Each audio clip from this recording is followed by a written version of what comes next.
Bueno, en primer lugar, deseo dar las gracias a la Sociedad Rural por invitarme para ser parte de este evento.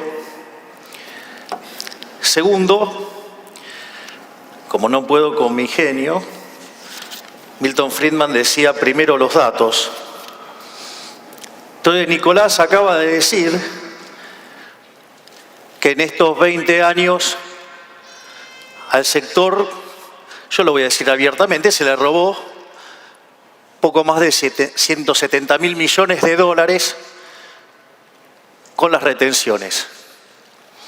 Esto quiere decir que si se llevan el 35%, eso significa que el sector a lo largo de estos 20 y pico de años generó 500.000 millones de dólares.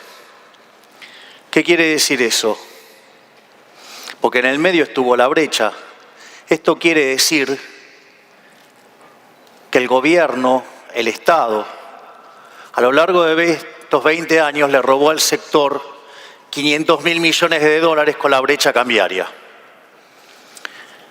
Por lo tanto, frente a semejante estafa, me imagino que les debe resultar interesante que les hable de una de las propuestas que más me toca discutir, en especial por lo rudimentario de mis colegas y por la inflexibilidad a dejar de robar de las ratas de los políticos. Arranqué sin eufemismo. En ese sentido, es más, yo, digamos, no es demagogia lo que voy a decir ahora porque lo digo públicamente. Una de las cosas que yo digo es, miren qué maravilloso que es el campo argentino que, es decir, le sacan la mitad de los ingresos y de encima después le cobran retenciones y después de todo eso además paga más de 20 impuestos.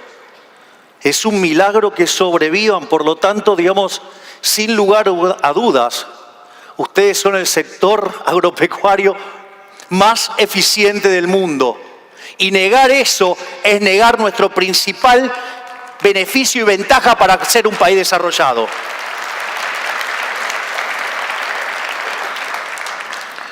Por lo tanto, es importante que, desde mi punto de vista, que dado que les han robado casi un PBI a lo largo de 20 años, les cuente cómo pienso terminar con la brecha cambiaria.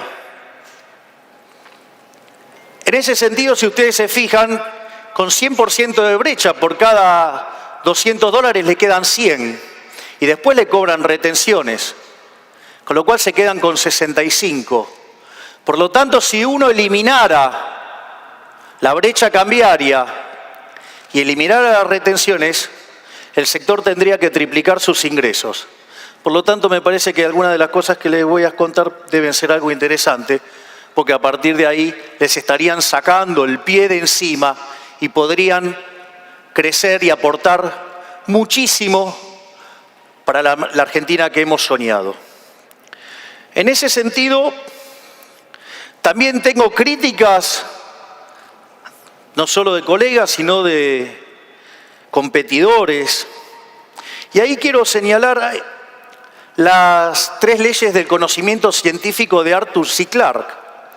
En especial la tercera. La tercera dice, cualquier tecnología lo suficientemente avanzada no se puede distinguir de la magia. Entonces, de vuelta, ¿qué? ¿Vengo a hablar de magia?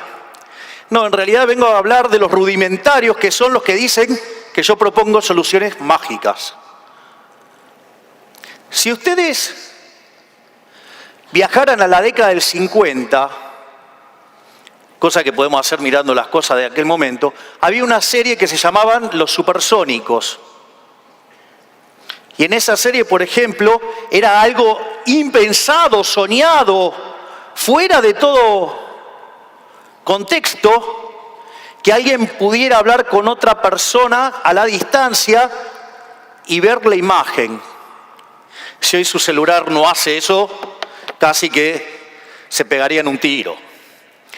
Por lo tanto, yo no vengo a proponer encima algo que sea tan avanzado. Lo que quiero dejar en claro, lo rudimentario, precámbrico, casi a nivel de neandertal, de los que dicen que creen que es una solución mágica.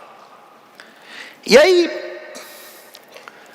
entrado ya a la cuestión de la dolarización, que en realidad es competencia de monedas y como los argentinos han elegido históricamente el dólar como moneda, hacia la liquidación del Banco Central va a ser en dólares, pero después podrían elegir cualquier moneda.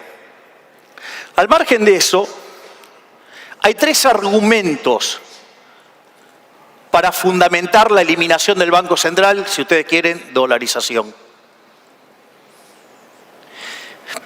El primero es de índole moral. A mí me importa un rábano lo que digan o digan otros colegas sobre la dolarización. Miren, a mí en mi casa me enseñaron que robar está mal. Por lo tanto, si yo en este momento me agarrara billetes y los pongo en una fotocopiadora y empiezo a hacer billetes en la fotocopiadora y les quiero comprar cosas a ustedes, los estoy estafando. Es un robo. Eso es lo que hace el Estado cuando emite dinero para financiar el fisco. Es una estafa. Y esa estafa se manifiesta como incrementando la cantidad de dinero con una pérdida del poder adquisitivo de la moneda, y en ese contexto la estafa viene dada ¿por qué? Por la inflación. Por lo tanto, lo primero que hay que entender es que es un robo. Hayek decía, tardamos 200 años en darnos cuenta que había que separar la Iglesia del Estado. Y dijo, espero por favor no tener que pasar 200 años para darnos cuenta que hay que separar la moneda de los políticos. Pero bueno, esperemos no tener que tardar tanto. El segundo punto es un argumento de índole técnica. Básicamente hay distintas formas de dolarizar. Nosotros en nuestro equipo primero teníamos pensado en ir a una solución que incluía una reforma financiera, que era llevar el sistema financiero a Banca Simon, para que esté totalmente blindado de las corridas. Y en ese sentido, también es cierto que mirábamos otras experiencias como la de Ecuador, como el caso de Panamá, o si ustedes quieren, el propio Hong Kong, y no hay corridas. Entonces las corridas tienen que ver más que nada con el hecho de que uno cree que va a estar perdiendo esa plata que tiene depositada en el sistema financiero, por eso arrancan como corrida bancaria y después terminan como corrida cambiaria, o sea, arrancan como bancaria y terminan como cambiaria. Entonces ahí también, en estos debates, tuve la posibilidad de conocer a Emilio Campo y vi que la propuesta de Emilio, o sea, básicamente trabaja con offshoreizar la banca, lo cual es como que ustedes no pueden tocar de ninguna manera. Es como, no sé, un banco, si es de Estados Unidos, es como que se quiera meter en la embajada de Estados Unidos, por lo tanto eso evita que los distintos estados manoteen la guita de la gente. Y eso es un elemento crucial porque lo que hace es simplificar el proceso y se puede hacer muchísimo más rápido. Y eso en política no es trivial, porque cuando se abre la ventana de oportunidades hay que aprovecharlas y llevar las reformas estructurales al límite para que sean irreversibles. Si no, miren lo que pasó con la convertibilidad. Entonces, hay distintas propuestas técnicas. Lo que sucede es que hay mucha deshonestidad intelectual por parte de los colegas. Por ejemplo, hay colegas que cuando yo expliqué cómo era la dolarización, hicieron el cálculo de para dolarizar. El cálculo se hacía al tipo de cambio oficial, o sea, a un precio regulado, a una mentira, con lo cual eso es ser deshonesto intelectualmente.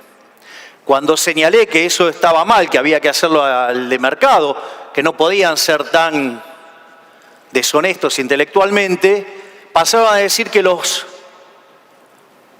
activos del Banco Central no valen nada, y al no valer nada, entonces no se puede dolarizar, lo cual es falso. Miren, yo les voy a decir algo. El Banco Central tiene un equivalente de 75.000 millones de dólares en títulos públicos, en el activo, que es cómo se fueron llevando las reservas en el fondo. Y la verdad que si Argentina fuera Sri Lanka, que no creo que nadie esté muy contento con eso, digamos, es un país que defaultó y su deuda cotiza al 50%. Quiere decir que con un gobierno razonable, pero dentro de los muy malos, ¿no? Ese activo valdría 37.500 millones de dólares. Y cuando hoy ustedes toman LELIQs más base son 35.000 millones de dólares. Con lo cual lo podrían hacer. Claro, obviamente, con un gobierno de delincuentes como los kirchneristas, evidentemente los títulos no cotizan ni eso, o sea, cotizan al 25%. Pero eso es para ese caso. Pero aún así, supongamos que efectivamente cayera la bomba de neutrones en el activo del Banco Central y no hubiera nada. Hay algunos chantas que dicen que no se puede dolarizar. Mentira. Porque mi pregunta es, si cuando se votó el presupuesto, se votó un déficit fiscal de 30.000 millones de dólares, y después se amplió ese déficit a 35.000 millones de dólares, la pregunta es, ¿por qué los políticos están dispuestos a endeudarse 35.000 millones de dólares para seguir con la joda del gasto público? ¿Y por qué no están dispuestos a tomar deuda para cancelar deuda, con lo cual la deuda neta no sube? ¿Por qué no están dispuestos entonces a tomar esos recursos para rescatar LELIQs y base monetaria y terminar de una vez por todas con la inflación? Donde la inflación tiene muchos efectos negativos. Sin dudas el más claro es que golpea entre 25 y 30 veces más fuerte a los más vulnerables. Pero no solo eso, sino que además produce distorsión en el sistema de precios. Es decir, la inflación es al sistema de precios lo que el ruido a una comunicación. Si yo ahora les estoy hablando y aparece mucho ruido, ustedes no me van a entender, pero no porque no sean personas capaces de entender lo que yo explico o porque yo explico mal, sino que hay ruido y por eso podría no entenderse. ¿Qué es lo que pasa con mi propuesta? Que hay mucha gente metiendo ruido porque tiene intereses en todo esto. En ese contexto, cuando ustedes terminan con la inflación, la señal de precios es correcta, si son de mercado, y obviamente se imaginarán que en mi caso creo en el mercado, como un proceso de cooperación social donde se intercambia voluntariamente derechos de propiedad. Por lo tanto, hay todo un eje central en el rol de la propiedad privada para que se fijen para que se determinen los precios, que son un mecanismo de transmisión de información, coordinación, ajuste. Por lo tanto, en ese contexto, al terminar con la inflación, la señal de precios viaja limpia y los recursos, como van a ser guiados por los propios intereses de cada uno de los individuos, van a ser asignados correctamente y vamos a tener una maximización del bienestar. Es decir, la idea de la mano invisible de Adam Smith, la idea de Hayek, ¿sí?, del uso del conocimiento en la sociedad. Es decir, cada uno de nosotros, guiados por nuestros propios intereses, conduce al máximo bienestar general. Y en ese sentido, esa asignación de recursos además generaría puestos de trabajo sólidos, estables y de más productividad.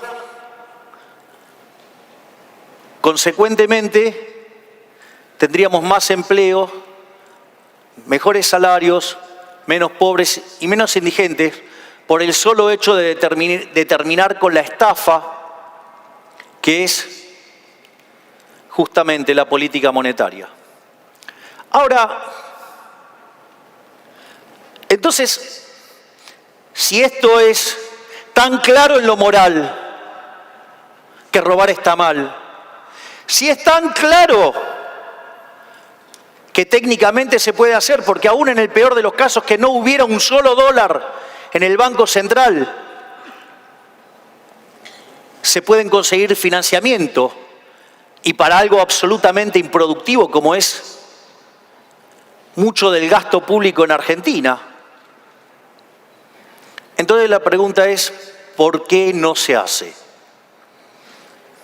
Bueno, en principio porque a ustedes, por ejemplo, les robaron en 20 años 500.000 millones de dólares.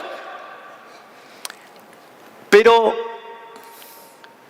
así parece como muy sectorial y en realidad es un problema más macro, un problema más de agregado. Y en ese contexto, lo que tienen que comprender es que el problema es político, es de índole política. Si yo lo que estoy explicando es que el señoriaje, es decir, el financiamiento del déficit fiscal con emisión monetaria, es decir, el uso de la fotocopiadora, está mal y es una estafa, la pregunta es, ¿quién se beneficia de esto? Bueno, los que más se benefician de esto son los políticos, o sea, por el efecto Hume-Cantillon, los que reciben primero el dinero que recién sale de la Casa de la Moneda. Y el segundo elemento que es importante es, bueno, ¿cuánto nos sacan los políticos con esto? Y la realidad es que en estos últimos 3 años, este gobierno de delincuentes nos robó 16 puntos del PBI. Si lo tomamos como un promedio simple, estamos hablando de cerca de 5.33% del PBI por año. Esto quiere decir que la casta política nos roba por año entre 25.000 y 30.000 millones de dólares. Ahí está la respuesta. Ahí está la respuesta. No quieren dejar el Banco Central porque es un elemento por el cual estafan a toda la población. Es un mecanismo por el cual nos hacen más pobres a todos y los únicos que progresan son los políticos. Y esto no es antipolítica, porque si estamos hablando de chorros, de delincuentes, de mentirosos, de usureros, de tipos, digamos, asesinos, tiranos, ¿qué antipolítica? La antipolítica son esos delincuentes, no aquel que lo denuncia. ¿O acaso frente a un tipo que los va a venir a matar van a decir, ay señor, no me mate? No le va a dejar un hueso sano. Entonces, y cuanto más pasivos sean en dejarse ultrajar por los políticos, más lo van a hacer. Por lo tanto, digo, lo que tienen que entender con claridad que los enemigos son los políticos y aquellos que quieren tener el Banco Central para estafarlos son sus enemigos y aquellos que quieren seguir cobrándoles impuestos son sus enemigos y aquellos que quieren seguir cobrándoles retenciones son sus enemigos.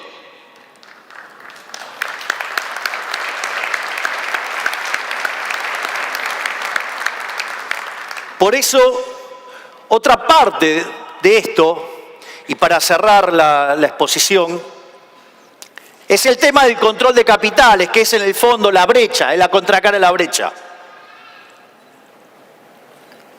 ¿Por qué existe la brecha? La pregunta es, si yo me gano mi dinero honestamente, ¿quién es el tipo este que está en la poltrona que dice qué puedo consumir o no puedo consumir? ¿Me está cargando? Si yo me lo gané honestamente, ¿por qué no lo puedo gastar en lo que se me da la gana? Por lo tanto, está castigándome porque castiga mi conjunto de consumo presente. Pero además, el peso no es reserva de valor. Y como el peso no es reserva de valor, ¿qué les hubiera pasado a ustedes si se hubieran quedado con un peso cuando en el 2001 valía $1? Perdieron más del 99%. ¡Vamos!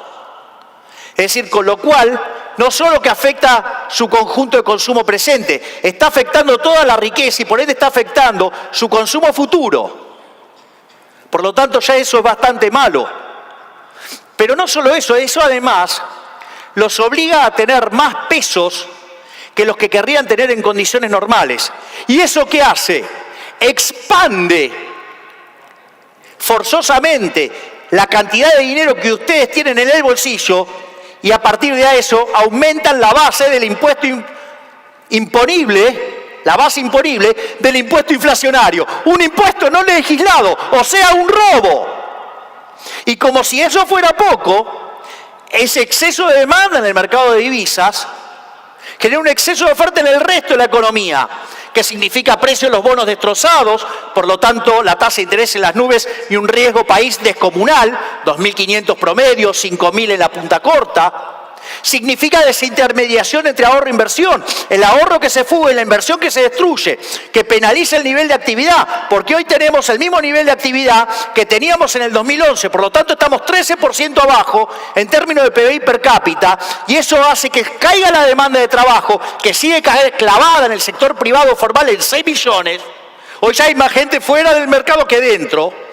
Implica salarios reales miserables. De hecho, el salario en dólares, al tipo de cambio paralelo, solo supera el de Venezuela. El decil más alto de la distribución en promedio gana $500, cuando un mozo en Estados Unidos gana 1.500 más 500 de propina, 2.000. Un chico que entra en el McDonald's se gana 2.500. ¡Vamos! ¿Qué esperan para despertar? Esto es una estafa. Y esa estafa la viabilizan, por ejemplo, con la brecha, con el control de cambios, que a ustedes les robó un PBI entero. Por lo tanto, les pido que se pongan de pie y den la pelea con Argentina. ¡Viva la libertad, carajo! Gracias, Javier. Bueno, pasamos unos minutitos, pero tenemos ahora 10 minutos para preguntas. Yo te voy a hacer 2 preguntas que aviso preparo. que sigo parado por mis temas de columna. Yo voy a estar acá, después me voy a cambiar de lugar, pero Javier tiene un problema de columna, por eso estamos en esta posición. Pero bueno, la primera pregunta que le vamos a hacer a todos los candidatos es ¿cuál es tu plan de gobierno? ¿Cuál es el rol que va a tener en el gobierno el sector agropecuario? Te aviso además que hay más de 45 preguntas de la gente que ya he seleccionado un poco, pero todos han tenido mucho interés en preguntarte. Bueno, tal como lo señalé al inicio, para mí el campo argentino es el mejor del mundo. Se banca la brecha, se banca las retenciones, se banca después 22 impuestos más y se banca las expropiaciones. ¡Vamos! Ustedes tienen que ser la estrella, ustedes tienen que ser la locomotora, ¿qué dudas cabe?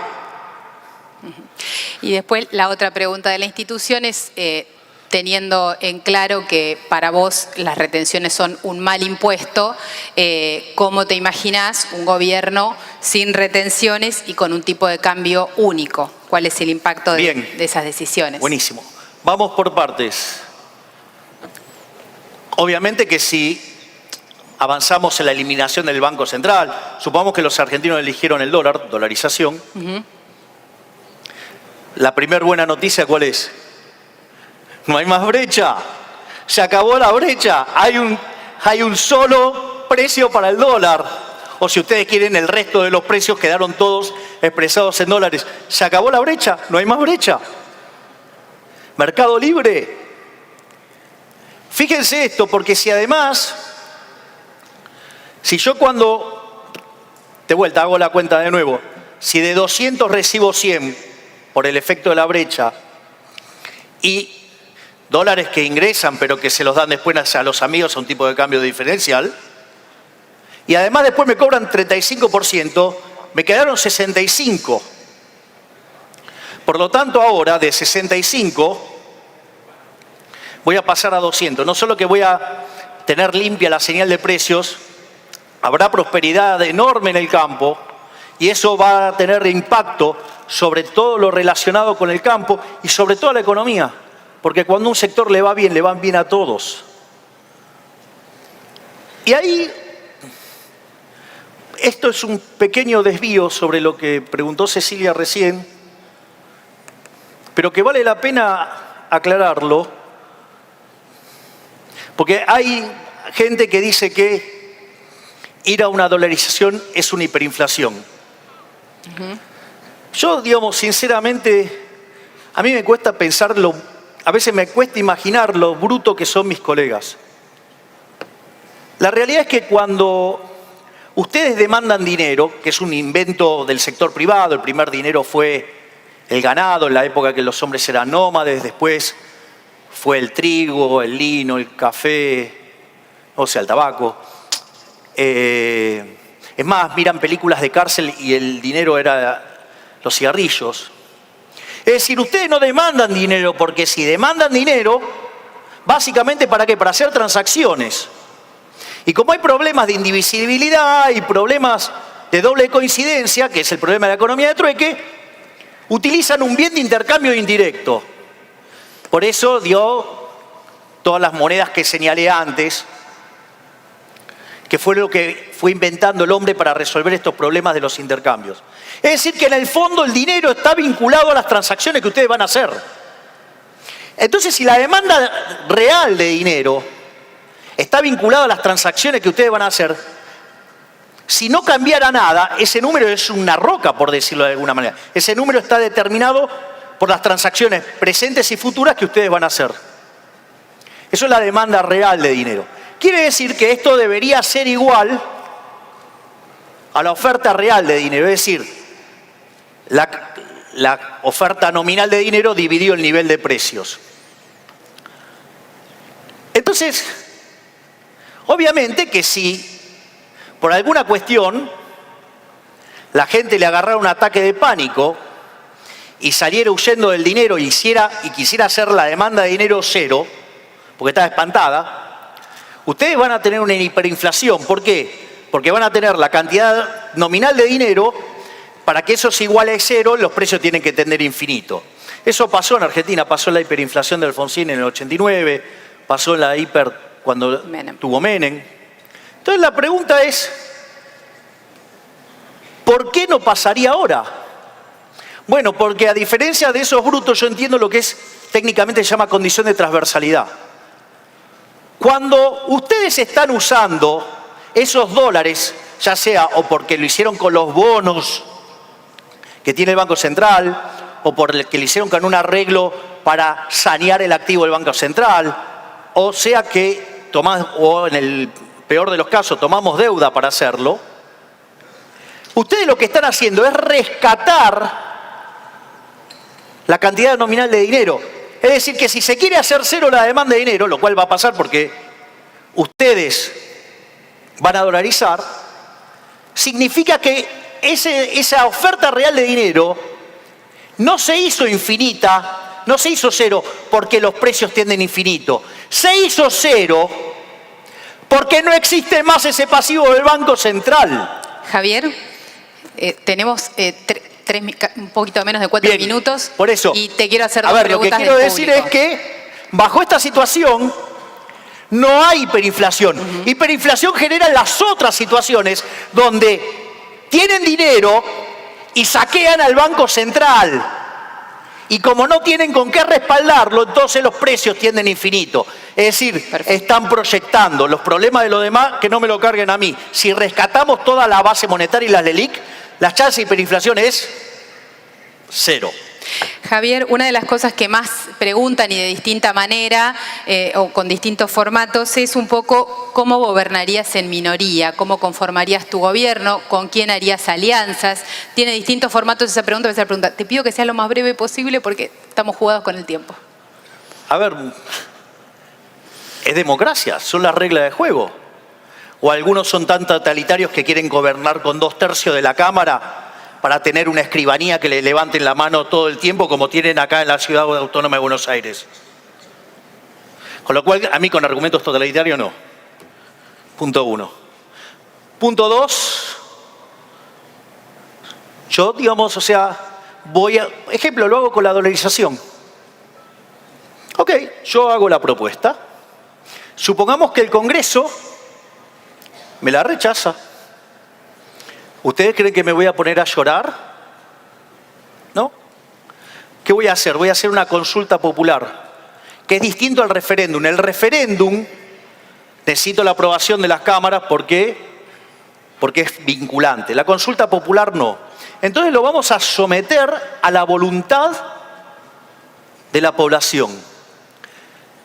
Evidentemente que si nosotros, la libertad avanza, los liberales ganamos, es obvio que hay un mandato para bajar la inflación. Por lo tanto, yo estoy fuertemente confiado que la consulta popular va a salir a nuestro favor y vamos a volver a ir al Congreso con eso. Con ese respaldo. Claro. Y si aún así los políticos no se dignan a dejar de robarnos con el señoriaje, entonces los expondré frente a la sociedad.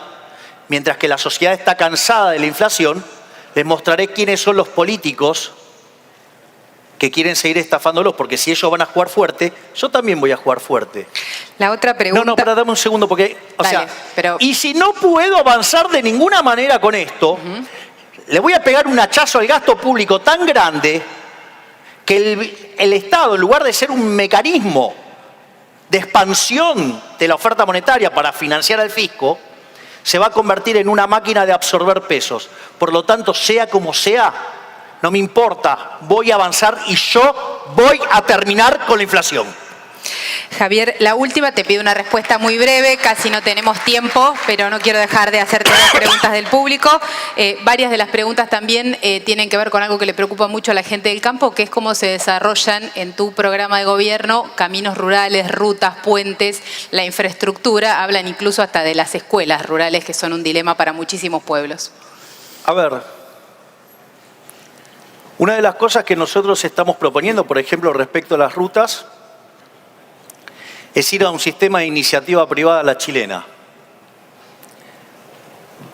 Yo entiendo que eliminar esa obra pública para aquellos que viven de la obra pública, que les encanta hacer asfalto, a algunos que les encantaría transformar tanto en la Argentina que les gustaría hacer de la pampa húmeda un gran estacionamiento y ponerle bicisendas y demás, digo, porque el asfalto rinde. Estamos en azul, dale, que estamos en negativo de tiempo. Entonces, nosotros vamos a ir a un sistema de iniciativa privada a la chilena, con los way outs a la peruana y con incentivos a la suiza, de modo tal que el dinero deje de pasar por las porosas manos de los políticos. Y la pregunta es, ¿funciona? Vayan y crucen la cordillera. Fue el sistema que empezaron a utilizar los chilenos porque no tenían plata, y miren lo que son las rutas chilenas. Es decir, que un político en su torpeza y en su ambición y voracidad por robarlos no pueda crear soluciones, no es que es magia, es que en realidad son unos nerds precámbricos. Muchas gracias. Gracias.